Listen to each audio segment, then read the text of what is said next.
What's up guys? Welcome to Smart Tutorial Sub. And for today's tutorial, ituturuan ko kayo kung paano gumawa ng Ton Wallet o Telegram Wallet sa Telegram this 2024. Pero bago tayo magsimula ay please, like, share, and subscribe. Una po ay of course, buksan ng Telegram. And then sa Telegram ay accept mo po muna lahat ng mga permissions na kailangan kung bago ka pa lang. I-allow mo din po ito. Pagkatapos po ay pinutin yung search icon. Sa search icon ay pinutin ng A Wallet. And pinutin po yung wallet at mayroong blue check. At pag dalito na po kayo ay pinutin lamang po ang start.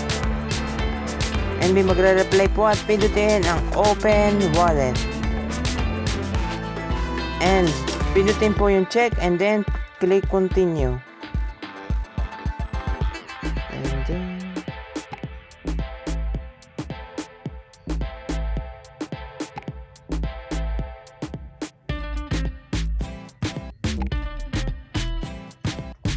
then pinutin po yung let's go. At okay na po.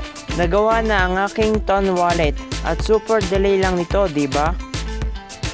Thank you for watching. Kung nakatulong sa iyo ang tutorial nito, please like, share, and subscribe.